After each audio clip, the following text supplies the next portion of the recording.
Vamos a mirar la palabra del Señor. En esta tarde quiero invitarles al libro de Juan, en el capítulo 1 que leíamos. Vamos a leer el versículo número 49, para luego entonces poder ver el contexto y ver cómo la gracia es desplegada aquí triunfante delante de nuestros ojos. Juan 1:49, respondió Natanael y le dijo: Rabí, tú eres el Hijo de Dios, tú eres el Rey de Israel. Y nuestro tema simplemente se titula Un triunfo de la gracia. Tenemos un relato hermoso acá de la conversión de Felipe por un lado, Natanael por otro lado, y más allá de esto vemos cómo la gracia de nuestro Dios en salvar a pecadores se manifiesta, se despliega, venciendo toda duda que surge con respecto a Dios, toda dificultad y todo prejuicio cuando se oye el mensaje de salvación y de vida eterna. Si tú eres creyente, tal vez en algún momento alguien te habló del Evangelio y tus prejuicios te llevaron a rechazar cualquier cosa que podías escuchar acerca de Cristo. Eso también lo vemos a diario cuando hablamos acerca de nuestro Salvador a amigos, vecinos, o cuando vamos a lugares públicos llevando el mensaje de salvación. Todo esto lo podemos ver con claridad, este rechazo, pero aquí vemos cómo la gracia del Señor va triunfando sobre todas estas cosas que se van presentando en la conversión en particular de Natanael. Así que tenemos acá no solamente un relato, no solamente una conversión, sino tenemos un gran aliento para aquellos que están buscando al Señor, para aquellos que están deseando conocer más de Dios. Así que tenemos aquí como un viaje que nos guía, nos lleva por el modelo de conversión, cómo podemos conocer a Dios, cómo Dios obra en el alma, en el corazón de aquellos que le buscan. Todo ello está en estos versículos que tenemos delante de nosotros. Así que vamos a ir rápidamente al versículo número 45, cuando ya Felipe, lo vemos en el versículo 43, el Señor le había llamado, nos da una descripción acerca de Felipe, de dónde era. Pero luego tenemos en el verso 45 a Natanael escuchando acerca de Cristo. Felipe halló a Natanael y le dijo: hemos hallado de quien escribió Moisés en la ley, así como los profetas, a Jesús, el hijo de José de Nazaret. Así que tenemos aquí un hombre que está anunciando a Cristo, está anunciando el Evangelio, es el prototipo del evangelista que va en cualquier lugar anunciando el único camino a Dios, el único camino para ser salvo. Ahora, probablemente Felipe y Natanael eran personas muy cercanas, tal vez amigos. Así que lo que quería hacer Felipe era compartir con Natanael la buena nueva que él había escuchado, la buena nueva que él había creído.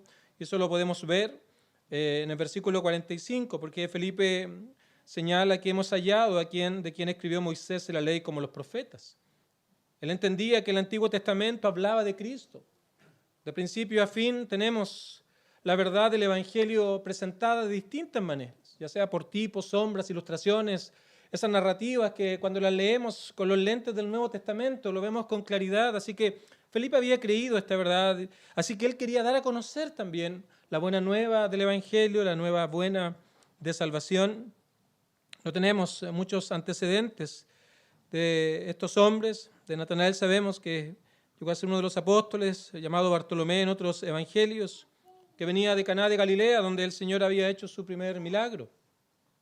Así que halló a Natanael y le predicó aquí acerca de Cristo, acerca de que Él era el Salvador, acerca de que por Él podíamos tener perdón de los pecados. Hallamos a aquel de quien escribió Moisés en la ley, así como los profetas. Hallamos a Jesús, el hijo de José de Nazaret. Así que Él estaba proclamando una gran verdad. Pero vemos aquí, en segundo lugar, la respuesta natural que el hombre tiene al mensaje del Evangelio. La respuesta de Natanael fue una respuesta de rechazo, de burla, de duda. Natanael le dijo: de Nazaret puede salir algo de bueno. Y aquí está el rechazo que por naturaleza el hombre presenta delante de Dios, los prejuicios que tenía en contra de una ciudad, de un pueblo, le llevó entonces a poder elevar este juicio, porque Nazaret no tenía fama de ser una gran ciudad, no era un lugar apetecido, más bien era una ciudad insignificante en la cultura de aquellos años. No salían de allí grandes sabios, no salían de allí grandes líderes, sino más bien era una ciudad que no tenía mayor relevancia en el contexto cultural nacional en aquel momento. Y seguramente Natanael era un estudioso y comienza a presentar sus argumentos en contra del Evangelio. Así que probablemente recordó Miqueas capítulo 5, donde se nos anuncia que Jesús iba a nacer en Belén. Y aquí donde Felipe le llama de Nazaret, obviamente él comienza a enarbolar este argumento para rechazar el Evangelio. Este prejuicio le impidió ver que él sería llamado nazareno, pero que iba a nacer en Belén. Simplemente era una característica, una excusa que se presenta como rechazo al llamado del Evangelio.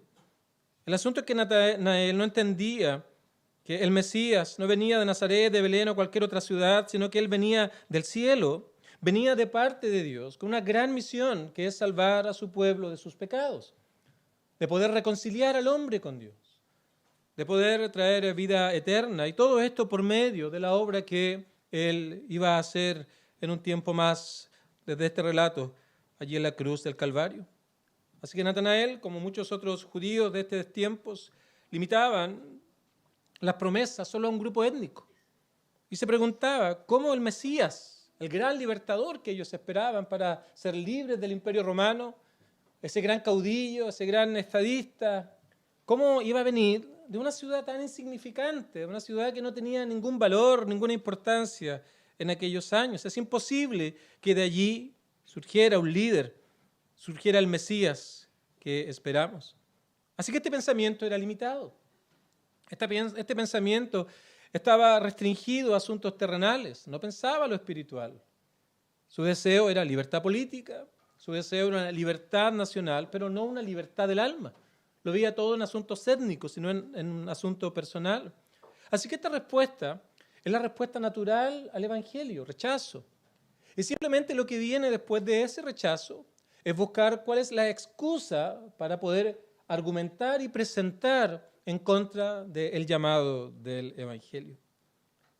Y podemos nosotros ahora preguntarnos cuáles son esos rechazos que usualmente se presentan cuando el Evangelio es predicado, cuando el Evangelio es anunciado, cuando el llamado de Dios por medio del predicador es hecho. En primer lugar, rechazamos el Evangelio porque no queremos que Cristo reine en nuestra vida.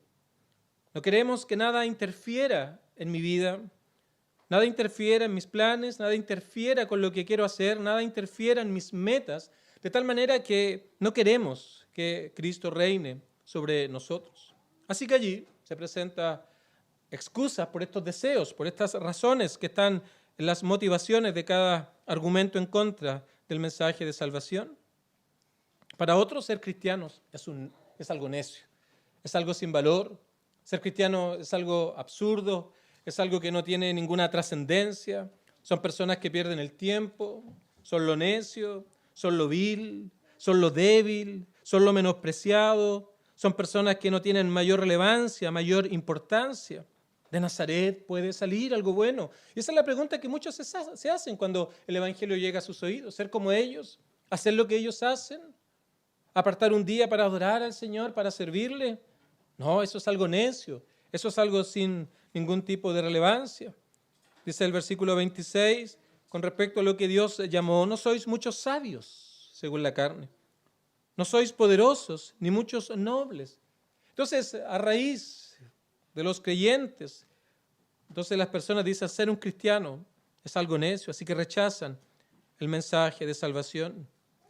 Por otro lado, también encontramos como razón para la excusa del rechazo a Dios, que no se quiere abandonar el pecado y las cosas que este mundo ofrece. Porque hay amor por las cosas de este mundo. Hay amor por los pasatiempos de este mundo. Hay amor por la entretención de este mundo.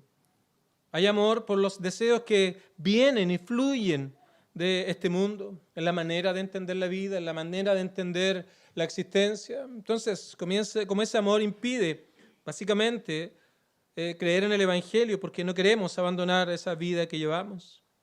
El joven tal vez dirá, voy a perder toda mi juventud, ser un cristiano, tengo que vivir la vida, tengo que disfrutarla. Pero creo que de una u otra manera basta que veas a tu alrededor para confirmar que has venido a un lugar equivocado.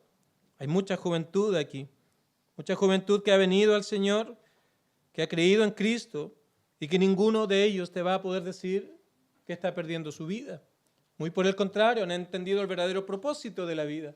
Han comprendido lo que realmente significa esta vida. Ya no hay mera existencia entre el nacer y el morir, sino ahora hay un propósito, una vida. Han entendido todas estas cosas desde una perspectiva diferente.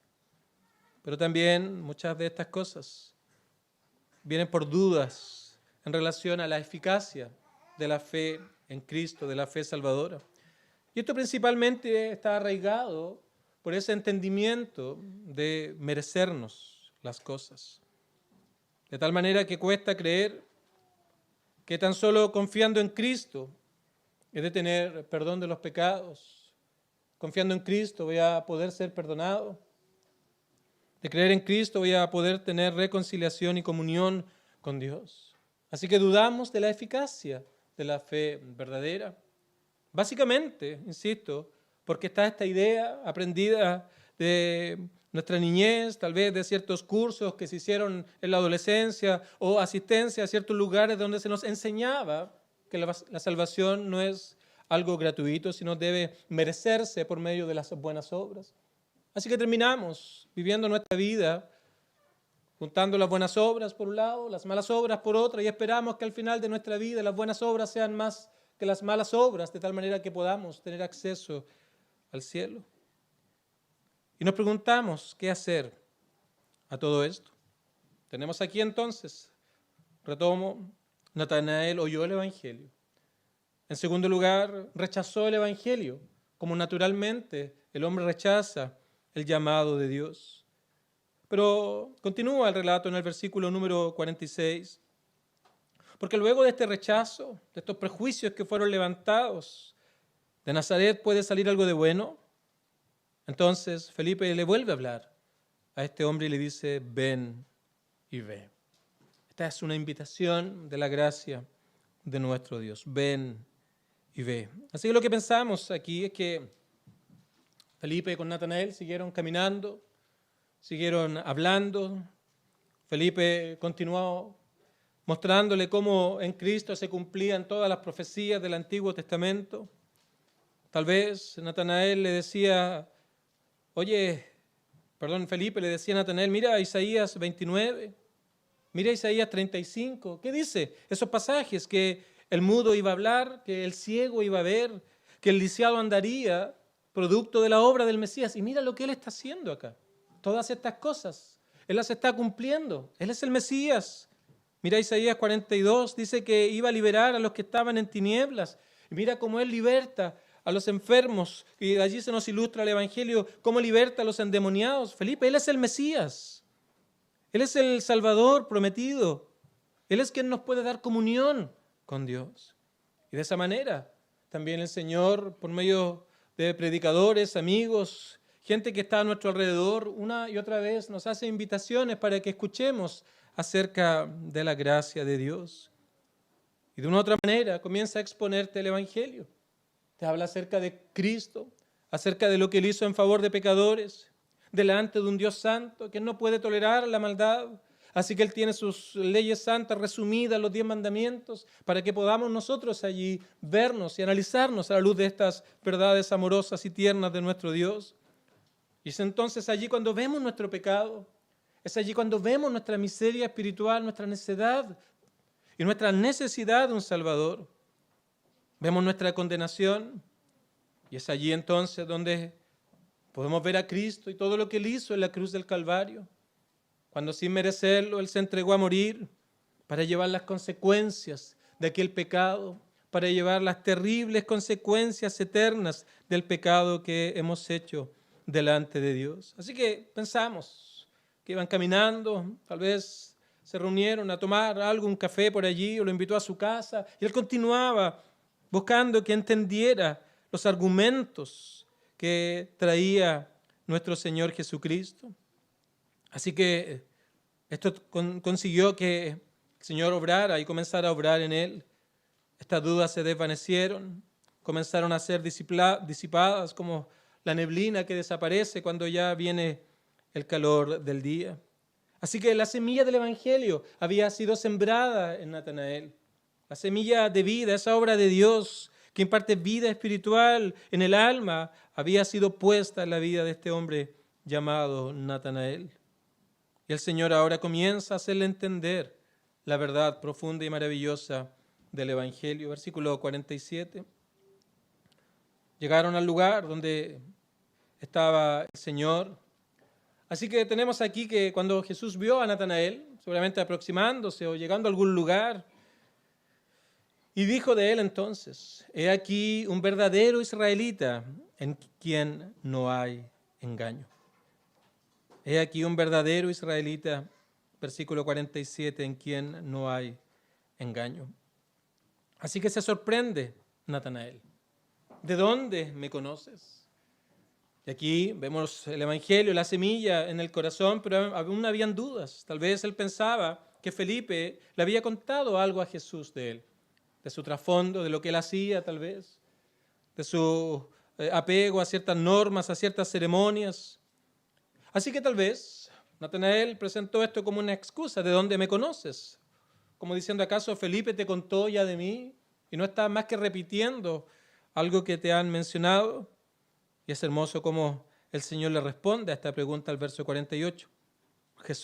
Respondió Jesús y le dijo: antes que Felipe te llamara, antes que te encontraras con Felipe, antes que tuvieras esta conversación, antes que pudieras escuchar estas verdades que Felipe te trajo, cuando estabas debajo de la higuera, te vi. Así que el Señor lo lleva a que antes de que estuviera con Felipe, él ya sabía lo que estaba haciendo. Así que es indudable que Natanael comienza a comprender que Cristo era el Mesías y sabía lo que había en su corazón. Te vi debajo de la higuera. Así que vio que Cristo sabía todo sobre él, que nada podía esconder delante de él, y comenzó ahora a ver convicción de pecado en su vida. Comenzó a ver lo que realmente era delante del Señor. ¿Qué es esa? ¿Cómo viene esa convicción? En la medida que escuchas el Evangelio, que estás leyendo la palabra del Señor, que estás escudriñando acerca de Cristo. Es como un despertador. Cuando uno en la mañana pone un reloj muy temprano para que lo despierte, especialmente esos antiguos, redondos que hacían sonar por producto de una vibración golpeando el metal. Si alguien tiene el sueño muy pesado, entonces escuchábamos algo muy distante, muy lejos, que lentamente comenzaba a crecer ese sonido, venía fuerte, así que uno lo apagaba. Y luego de un par de minutos, una vez más, comenzaba a venir y cada vez era más fuerte, más fuerte, más fuerte, hasta que simplemente venía el despertar y nos levantábamos. Así también en la convicción. Oímos de Cristo, escuchamos acerca del Evangelio y el Señor entonces comienza a obrar trayendo estas verdades para que las podamos entender, comprender. Vemos nuestra necedad delante de Dios. Vemos quiénes somos realmente delante de Dios. Vemos nuestra condenación, vemos nuestro pecado, vemos las consecuencias de ese pecado. Vemos que no hay nada que podamos ocultar delante de Dios. Queridos amigos, esta es una verdad muy, muy profunda. No hay nada, absolutamente nada que podamos ocultar de Dios. Él lo conoce absolutamente todo. No solamente conoce lo externo, sino que también conoce nuestros pensamientos, conoce nuestras motivaciones, conoce el pecado que está arraigado en el corazón aún, conoce aquellas cosas que ni siquiera nosotros conocemos. Por ejemplo, vemos a David orando luego de ese gran pecado, de los pecados que me son ocultos. Líbrame, oh Dios. No hay nada que podamos ocultar delante del Señor. Así que aquí está ilustrándonos esto en este llamado de Dios a Natanael, antes que Felipe te llamara. Yo no necesito, en otras palabras, que alguien me cuente algo de ti, lo conozco todo. Y así es el Dios con su creación, con cada ser humano, conoce absolutamente todo. Nuestros pensamientos, nuestras inclinaciones, cada motivación, cada acto, absolutamente todo lo que hay en nuestra vida. Todo es como un libro abierto delante del Señor. Así que podemos ocultarnos de personas, de nuestros padres, etcétera, pero no podemos ocultarnos de Dios. Antes que Felipe te llamara, cuando estabas debajo de la higuera, te vi. Y luego entonces vemos una declaración de una confianza de Natanael en Cristo. Piensa, vino el Evangelio, lo rechazó, luego por medio de la insistencia de Felipe, tiernamente mostrándole a Cristo por medio del Antiguo Testamento cómo se cumplían en él todas estas verdades. El Señor impartió esa vida espiritual, vino un despertar, fue guiado a la convicción de pecado al reconocer que es falto delante de Dios. Y ahora aquí hace una declaración que nos muestra lo que es creer y confiar en nuestro Señor. Versículo número 49. Respondió Natanael y le dijo: Rabí, tú eres el Hijo de Dios. Qué tremendas palabras. Al principio, ¿puede salir algo bueno de Nazaret? ¿Puede haber algo bueno allí acaso? ¿Puede ser el Mesías, ese que viene de ese pueblo insignificante? Pero cuando el Señor le ha llamado, ahora directamente le dice a Cristo: Rabí, tú eres el Hijo de Dios. Tú eres el Rey de Israel. Luego de ser confrontado con su realidad delante del Dios Santo, de que no hay nada que se pueda ocultar de Dios, ni siquiera los pensamientos más íntimos o las motivaciones más ocultas de nuestro ser, vemos a este hombre dolido por esa incredulidad, dolido por la maldad del corazón. Pero no solamente aquello, no solamente hubo dolor por ese pecado que lo guió al arrepentimiento, a confesar el pecado delante de Dios, sino que también vio la necesidad del Mesías, del Salvador, para ser reconciliado con Dios. Y esta es la declaración que él hace aquí: tú eres el Hijo de Dios. Tú eres de quien hablaban los profetas. Tú eres el único mediador, el único Salvador. Tú eres el que trae vida espiritual, el que da libertad a los cautivos. Y aquí vemos la expresión entonces del arrepentimiento y la fe sincera en Cristo como el único Salvador, el Hijo de Dios enviado para poder venir a pagar por el pecado de todos aquellos que han de creer. Así que lo vemos aquí, como a Natanael diciendo: Señor, tú sabes lo que soy, sabes mi vida, sabes todo lo que he hecho y aquí estás, Señor. No hay nada que yo pueda hacer para poder limpiar mi pecado. No hay nada algo que pueda hacer para poder salvarme. Mi propio esfuerzo no puede lograr aquello que tan solo el Salvador puede hacer. En su oración de confesión seguramente le dijo: no es el sentir, no es el hacer que pueden darme paz con Dios. Ni siquiera es mi llorar ni mi clamar por medio de asuntos externos o ceremoniales que puedan quitar mis cargas. Muestra de todo esto el arrepentimiento de este hombre, pero también reconoce la obra de Cristo. Tú eres el Hijo de Dios, como diciéndolo: solo tu obra, Señor, lo que tú has venido a hacer, a reconciliar al hombre con Dios, puede quitar mi pecado. Esa sangre que ha de ser derramada puede llenarme de paz, de comunión, de reconciliación. Así que finalmente, reconocer que Cristo es el Hijo de Dios, es reconocer que no es lo que nosotros podamos hacer delante de Dios para ganarnos la salvación, sino es lo que Dios ya ha hecho en favor de pecadores por medio de Cristo en la cruz del Calvario.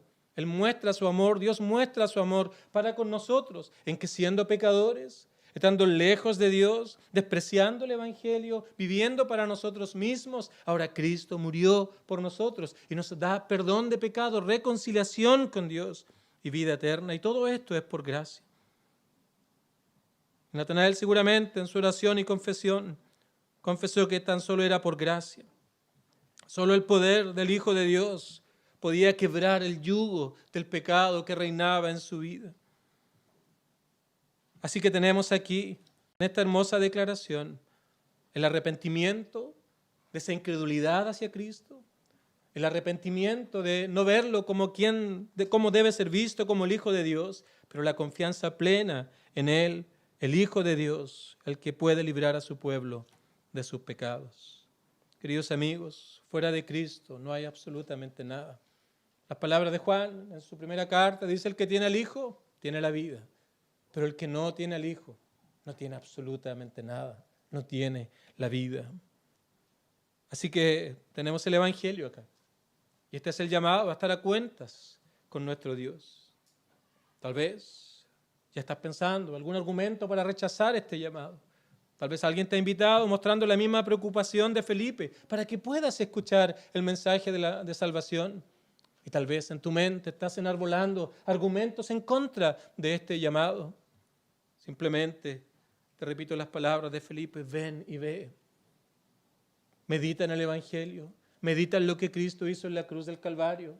Ve tu incredulidad, ve tu pecado delante de Dios. Ve que no hay nada que puedas hacer con Él y ve a Cristo pagando por todos y cada uno de ellos en la cruz del Calvario. Si hemos de estar a cuentas con Dios, el único medio para que aquello sea una realidad es por medio de Cristo. Respondió Natanael y le dijo: Rabí, ¿ves el cambio? De Nazaret puede salir algo bueno. Él no puede ser el Mesías, Él no puede ser el Hijo de Dios. Piensa, no puede ser Él. Pero aquí Él reconoce quién era Cristo. Ese es el cambio, la transformación que Dios hace en el corazón cuando vienes delante de Él, reconociendo tu pecado y confiando en Cristo como el único mediador. Quiero terminar leyendo el versículo 50, cuando dice al final: cosas mayores que estas verás, porque vienen los beneficios del Evangelio. El Señor comienza cuando alguien cree, cuando es transformado, el Señor comienza a transformar nuestro entendimiento para entender la vida de una manera diferente, desde el punto de vista de Dios, desde el punto de vista de la palabra del Señor. Él nos da una nueva naturaleza, una nueva mente, nuevos pensamientos, un nuevo corazón.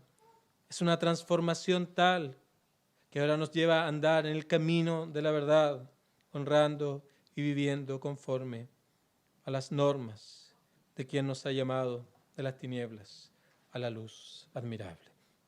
Versículo 46. ¿De Nazaret puede salir algo bueno? Luego de la conversión, o mostrando la fe en Cristo, Rabí, tú eres el Hijo de Dios. Que esta sea una realidad en tu vida. El Señor pueda obrar en ti. Puedas pedirle con sinceridad que cambie tu corazón, que te haga una nueva criatura, que te dé perdón de los pecados. Y la garantía del Evangelio es bastante simple. El que Él viene, Él no le echa fuera. Que el Señor nos ayude a todos.